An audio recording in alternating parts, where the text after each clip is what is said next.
On tonight's CTV News, the Labour Party announces their candidate for Ilam.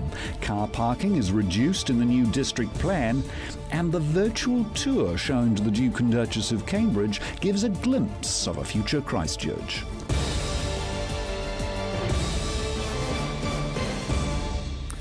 This is CTV News. I'm Grant Mangan. Was the royal visit for everyone? Emma Cropper gives her opinion on the royals' visit to Christchurch. They swept through Canterbury within a few hours, and Christchurch came out in full force to see the future King and Queen. Waving the Union Jack, dressed in red, blue and white, it was clear how many loved the couple. I am a royalist through and through, and it's just so wonderful that Kate and William came to Christchurch, such a positive thing. They're just so humble, they're so gracious, and they're so real. Thousands lined the barricades hoping for a glimpse of the couple. But the fuss wasn't for everyone. It's not that I'm against the King and Queen or monarchy or anything like that, but I don't know, it just didn't float my boat. I was home doing some housework with my daughter, having a cup of tea. The media pack that follows the royals is huge. Hundreds from all corners of the world flew into Christchurch to cover their visit. Only a pool of 6 reporters and cameramen are allowed VIP access to them at their engagements. And even then, they were heavily policed as not to get too close. Back to the room, please. And crouch. Thank you. The Duke and Duchess are widely known for their charitable work, and locally in Christchurch have inspired many to follow in their footsteps. Last year, when the Duchess was pregnant with Prince George, 2 local women raised $5,000 for vulnerable young mothers in her honour. Yesterday, they had the chance to meet her. We did. We told her all about it, and she said that was such great work and so important to do, and we're just thrilled to meet her. Doing more of the public engagements and travelling than Prince William's grandmother, the Queen. William and Kate are one of the world's most popular couples, having made the monarchy modern. Incorporating a young flair to their visit was part of their attraction. I found them to be very approachable and friendly, down-to-earth people. But is everyone a royalist or a Republican? While the hype of their visit fades in Canterbury today, CTV News took to the streets to see what locals thought about the monarchy and their visit to Christchurch. I think they're a marvellous couple, doing the job perfectly, and everyone's responding to it, and it just lifts the whole country. Beautiful to see them. I thought it was quite brilliant. Not that I was there, but the reports I've read look pretty good to me. Yeah, nice to see them, including Canterbury in their visit. Yeah, it took our minds off a lot of things, I think, and gave us something to celebrate. I think they're quite valuable, good for the community, and pick up the courage of the Christchurch people once more. Whatever your opinion is on them, yesterday the city was filled with thousands of smiling Cantabrians buzzing around the city centre, a rare sight in Christchurch post-quake. 2 of the Christchurch City Council-owned pools are in need of extensive repairs. Early estimates put the cost of fixing Jelly Park and Pioneer pools at $6 million. The Christchurch City Council hopes to get some of the repairs money from insurance payouts, but staff at the council are warning they may fall short by a substantial margin. There is concern both pools are gradually deteriorating because planned preventive maintenance and upgrades to facilities haven't happened since the earthquakes, as it would have put them out of action while Kiwi2 and the Centennial pools were also down. Council staff say Riccarton's Whanganui pool is also nearing its end. In a report prepared for today's Community Committee meeting, Council Recreation and Sports Manager John Filzel says a post-earthquake review of Christchurch's aquatic facilities reveals an emerging risk for Whanganui, Jelly Park and Pioneer pools. Mr Filzel says it's estimated completing the necessary repairs and maintenance at Jelly Park will cost $3.5 million. The cost of repairing Pioneer is unknown at the moment. Jelly Park also needs a new safe and shallow outdoor children's pool, as at the moment children who can't swim are using the main outdoor pool with direct access to deep water, which causes safety problems. The estimated cost of building a new outdoor pool is up to $2 million. The Whanganui pool is assessed as only 35 to 40% of the new building standard and is considered vulnerable. Mr Filzel says it's an old facility nearing the end of its useful economic life. He says the post-quake review of water recreation complexes supports the need for a new sport and recreation centre in Christchurch's southwest. The Selwyn District Council is asking for community input on its 2031 draft district development strategy. The area's population is expected to grow from 45,000 to 74,000 by the year 2031. Selwyn District Mayor Kelvin Coe says the strategy looks at a range of issues throughout the district. These include where new commercial and residential land is needed, and what facilities, infrastructure and services are required in urban and rural areas to maintain the district's prosperity and to ensure people can enjoy a high quality of life. The first of 6 public meetings on the draft 2031 strategy will be held at Leaston Library on Monday the 28th of April at 7 p.m. Half of the homeowners surveyed by Insurance Watch still have outstanding claims. The Star has reported around 75% of the 500 Christchurch homeowners were experiencing rebuild or repair delays. Anonymous comments from the survey have detailed how bullied and intimidated insurance claimants are feeling. One commentator described the insurance company of using their vulnerability as a bargaining ploy. Another accused their project manager and contract workers of bullying them. An Insurance Watch spokesman told The Star people were still fighting their insurers 3 years on, and as a result they were putting their health, happiness and relationships at risk. Southern Response received the most criticism within the survey. 75% of their customers reported poor levels of communication and response. Insurance Council Chief Executive Tim Grafton couldn't comment on individuals' experiences, but did tell The Star insurance companies had paid more than $11 billion in settlement since the earthquakes. The Labour Party has announced their candidate for the Ilam electorate. James Dan will run against sitting MP Minister Jerry Brownlee. It has recently been announced that James Dan will be the Labour Party candidate running for Ilam. The Ilam electorate seat has been held by Jerry Brownlee and the National Party since 1996. I think we do have a chance because of, the bigger they are, the harder they fall. And Jerry has been the face of this rebuild, and there's a lot of disaffection with the way that the rebuild has gone. Dan has been a well-read commentator on the recovery.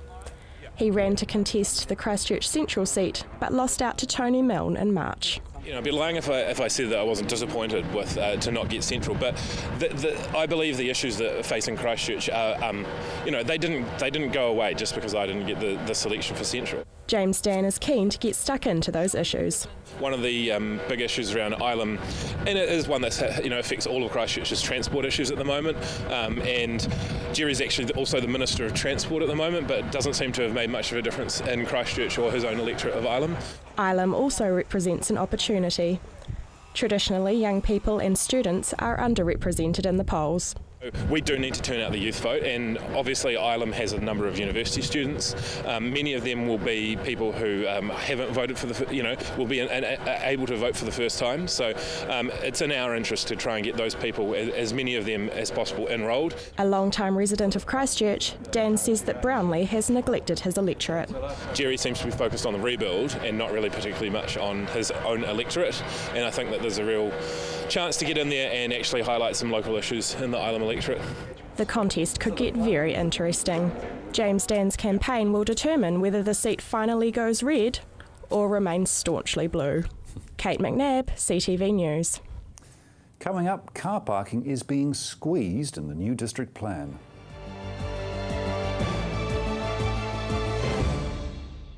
In Good Shape, examining all aspects of healthcare, medicine, research, nutrition, fitness and beauty, with in-depth interviews from medical experts. It's all here on In Good Shape, Monday afternoon at 2, CTV. Action Removals, offering short or long-term storage facilities, full packing services, comprehensive rates, all fully insured and with 6 vehicle sizes to choose from.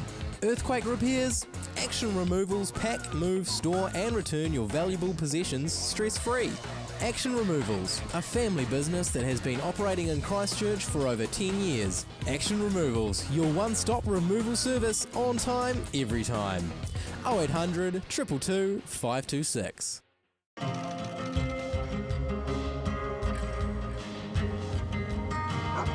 With concerns about resistance, we changed to Eclipse E and the results have been outstanding.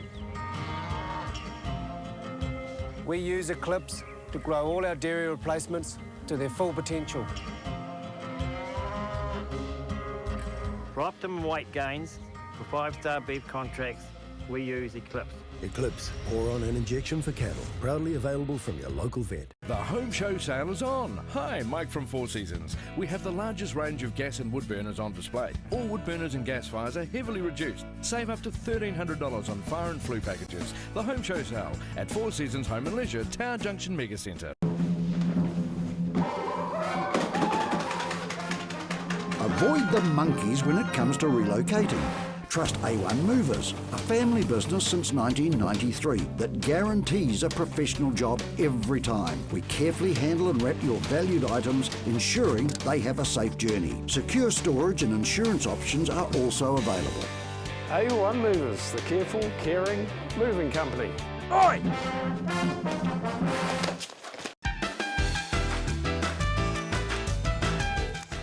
Join me, Jude Kirk, every weekday as I share with you some of the best shopping in Canterbury.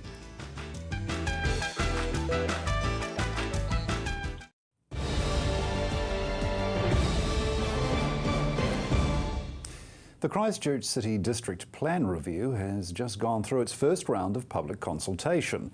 One change will focus on the provision of car parking. The current car parking requirements dictate the number of car parks provided, depending on the type of activity and the area of the building. One of the changes the review will herald is the removal of minimum parking requirements from small developments in local and neighbourhood centres. For large-scale developments, we'd still require people to go through what we call an integrated transport assessment. And for residential developments, we're talking about reducing it from 2 car parks per house to 1. The removal of this requirement might seem trivial, but has far-reaching implications. One of the arguments is that less car parking will encourage other modes of transport and eventually reduce the current dependence on private vehicles.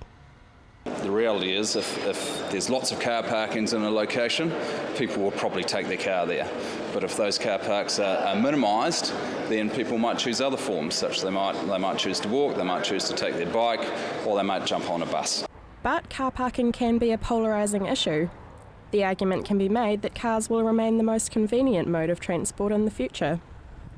I think the overall parking strategy is a little too much in favour of public transport and not quite enough in favour of the continuation of cars in our city. There'll be changes over time. We've just got to make sure that we get the balance right. The changes could also have the advantage of helping with the dreaded consents. For us, we don't want to put people through unnecessary consent activity whereby they have to pay consent fees and then they're all going to be granted anyway. So we're looking at that quite closely. In some local and neighbourhood areas, there may not be a need for car parking, depending on the type of business. So we wouldn't want to, again, require them to go through the costs of putting car parking on their site if it's unnecessary. So it's really about just not putting additional costs onto developers and private property owners. Essentially, providing the choice leaves developers with more flexibility. Currently, there is no maximum limit on parking, so subject to an assessment, businesses can continue to provide the same amount if they choose. Well, I think you'll find that business owners that are concerned about car parking will make their own arrangements because, as far as I know, car parking is going to be really important in the foreseeable future. Several draft chapters of the district plan have just completed the first consultation period. The changes are just a proposal at this stage, and we've sought public comment on that, and we'll be looking to analyse and see what the public have said. The second draft is currently being put together and will be sent to Minister for Earthquake Recovery, Jerry Brownlee, to approve. While in town yesterday, the Duke and Duchess of Cambridge were taken on a virtual tour of Christchurch post-quake. Emma Cropper spoke to the mastermind behind the story, and we can show you exactly what they saw. It was a whirlwind tour to Christchurch for the Duke and Duchess of Cambridge, which meant not having the time to take in all of the sights of Christchurch post-quake. But while they attended lunch at the Wigram Air Force Museum, they were given a virtual tour of Christchurch. Actually being able to pull together all of the data and information we needed and then start modelling it. So, we modelled all the terraces, we remodelled the entire city to make it as accurate as we could. The 6-minute video takes the viewer on a look at Canterbury, dating back to the Māori settlement of the South Island and into the future of Christchurch, and was put together in the space of a weekend. We had 7 people working on it, and most of those people didn't sleep until Sunday night. So it was quite an exercise. Mr. Taylor was one of the lucky ones during the royal visit, being given the chance to sit at the same table as Prince William during lunch. My hand was still shaking by the time the lunch finished. Tonight we have a snippet of the video from what the royals saw yesterday. In 2012, as they looked to their future, the people of Christchurch responded to the Share an Idea campaign. Over 106,000 submissions described their visions and dreams of a reborn city. This year, in a glowing tribute to the creative resilience of the people of Christchurch, the New York Times has placed Christchurch at number 2 in a list of 52 cities to visit in 2014. The New York Times article recognises all the fascinating, interesting, exciting projects that have been happening in Christchurch in these vacant spaces after the disaster, and how they've been bringing people back into the city and life back into the city. I think that the opportunity now is to take it forward. Even as major demolition works began in the CBD in the months following the earthquake, there were those determined to bring life back to the heart of their city. We knew that if we didn't return life back to the centre of devastation within a 6 to 9 month period, the recovery of Christchurch would be much harder. We ordered 64 high wall containers from China, and 9 months later we opened Restart to the public of Christchurch. 25,000 people from Christchurch joined us in celebrating the opening. Over 6,000 businesses had been forced to vacate the central city. But amidst the rubble and destruction, businesses were pulling together to rebuild in new and innovative ways. The Christchurch earthquakes threw business on its head. The silver lining of that was that we were forced to look at things with a new perspective. We saw the benefits of supporting each other rather than working in silos. And I think what the Epic Centre says is there's a great future ahead, and it starts right here at the heart of the city. Well, still to come, our weekly manufacturing slot, Made in Canterbury.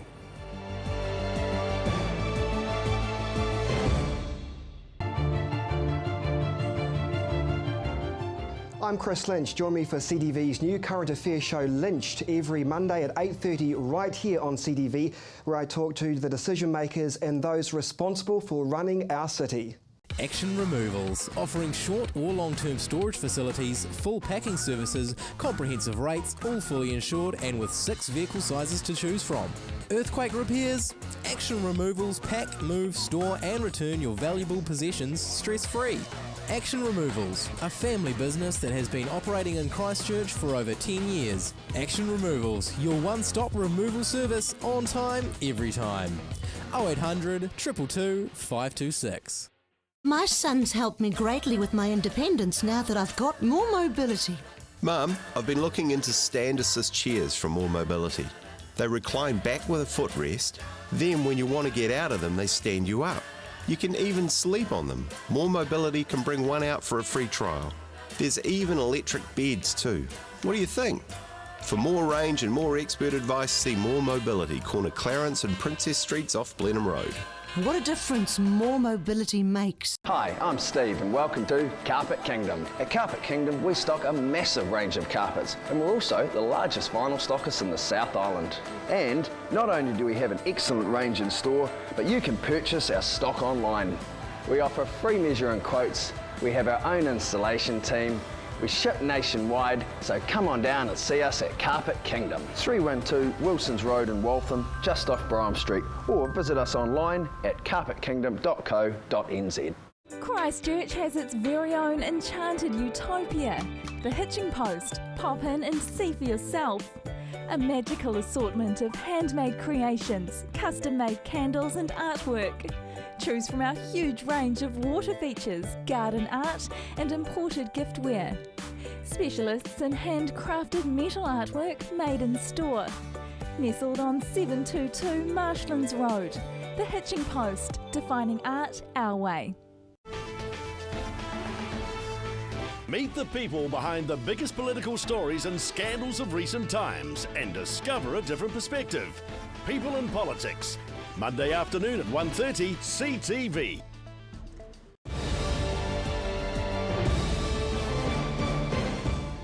Made in Canterbury is our weekly in-depth look at the region's manufacturing industry. Welcome to Made in Canterbury. We're inside Inatel, a manufacturer with 4 core businesses under one roof, all based on printed circuit board designs. Made here in Christchurch and sold around the globe, these products are among the best in the world.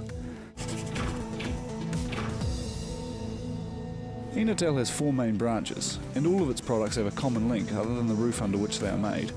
They all use printed circuit boards, or PCBs. Whether you are making for Inatel Motive Power, Inatel Energy, Intersolar or contract manufacturing, will start here. And these machines are there to pick and place the surface mount components that sit on site on top of the PCB.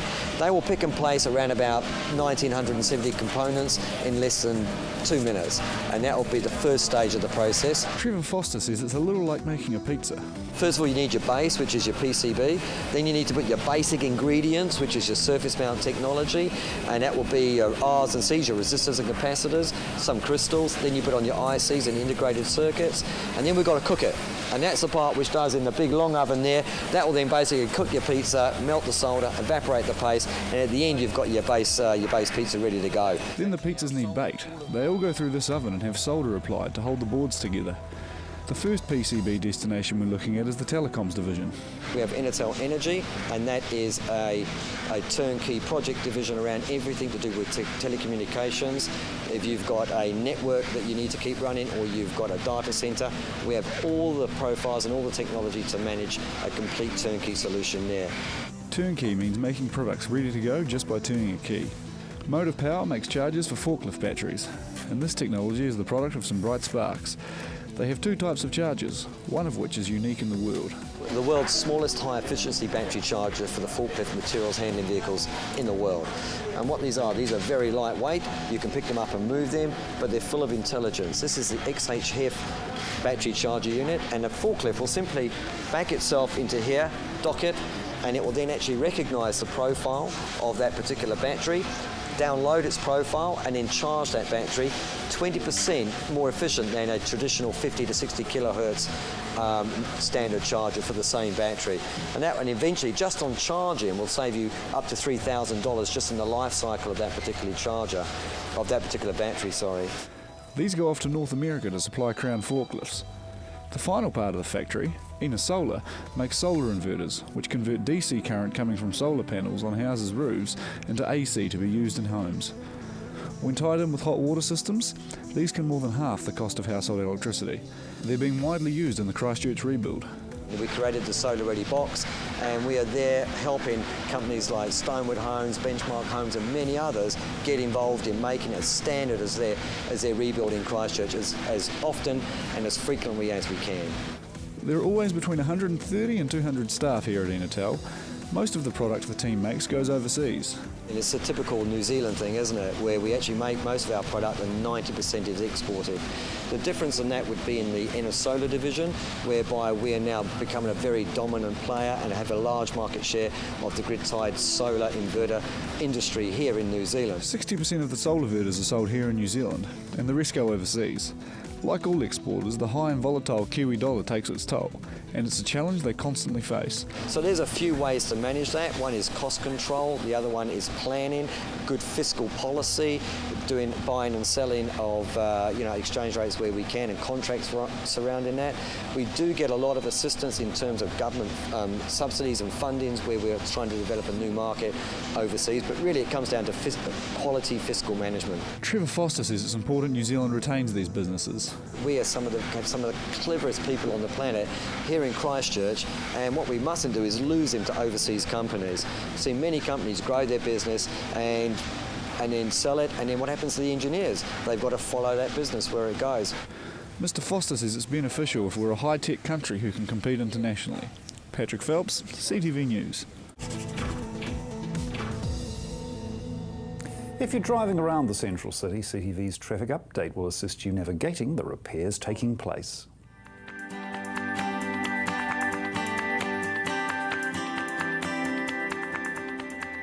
Hello travellers. To help you plan your journey around the central city, here's an update on the week ahead on our roads. Midweek, new work starts at the intersection of Sherborne Street and Beeley Avenue. This means Sherbourne Street will be restricted to northbound traffic only. All traffic heading south will be deterred at Purchase Street onto Manchester Street to head through the city. Manchester Street on the north side of Beeley Avenue will be reopened to southbound traffic only. We recommend all northbound traffic use Sherbourne or Madras Streets. Stay tuned this week for more updates on what's happening on the central city roads, and in the meantime, visit the website Transport for Christchurch. And remember that traffic updates do screen on this channel at 7, 8, 9 a.m. in the morning and also at 12 midday. And finally tonight, your regional weather. Kia ora Canterbury, let's take a look at today's temperatures. Timaru 16 degrees today, Temuka and Geraldine both on 16 degrees. Ashburton 16 degrees for you, Methven 17 degrees, Rakaia 16 degrees, Darfield on 17 degrees today, Leeston and Rolleston 17 degrees, Lincoln had 17 today and Christchurch 17 degrees there. Akaroa a mild 17 degrees over there as well. And out in North Canterbury, Kaipui, Rangiora and Amberley all had 17 degrees today.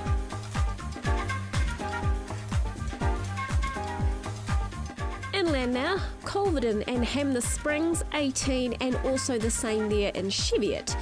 And further up along the coastline in Kokoda, you had 16 degrees today. Now for the weather in your area. A cloudy Wednesday ahead in Timaru with periods of rain developing during the morning and cool southeasterly winds freshening. Tonight an overnight low of 12, tomorrow's high 13 degrees.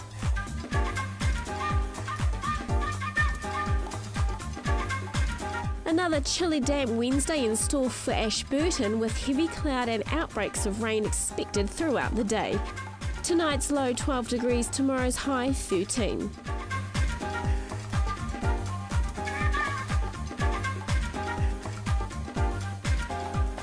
And in the Garden City, dry at first but rain developing by midday with cooler southerly winds freshening.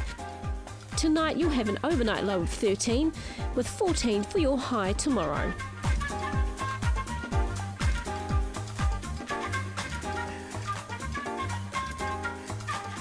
Rain developing in Kaikoura by early afternoon as well with cold winds freshening.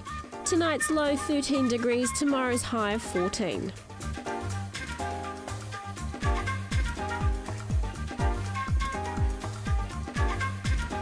In other areas around Canterbury, a cloudy day ahead and rain for everyone from the afternoon. Temuka and Geraldine rain for you with 13 degrees, Methven 14 and 13 there in Rakaia. Darfield you're on 14 degrees tomorrow and Leeston 14 degrees for you too. Rolleston and Lincoln 14 degrees for you as well, and also Akaroa will have 14 degrees for Wednesday.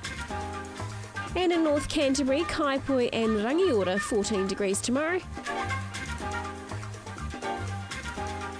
Amberley also have 14 expected there. Culverden, Hamner Springs and Cheviot also have a rainy day ahead with 14 degrees.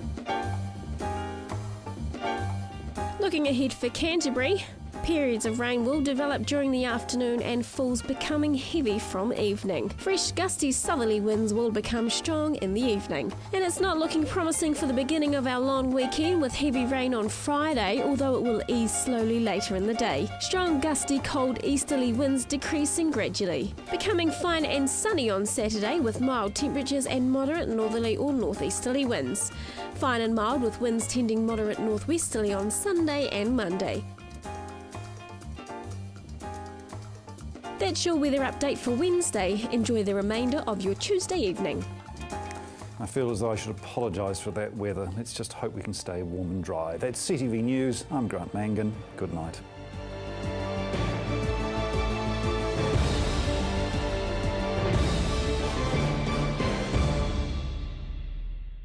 Supporting local content so you can see more of New Zealand on air.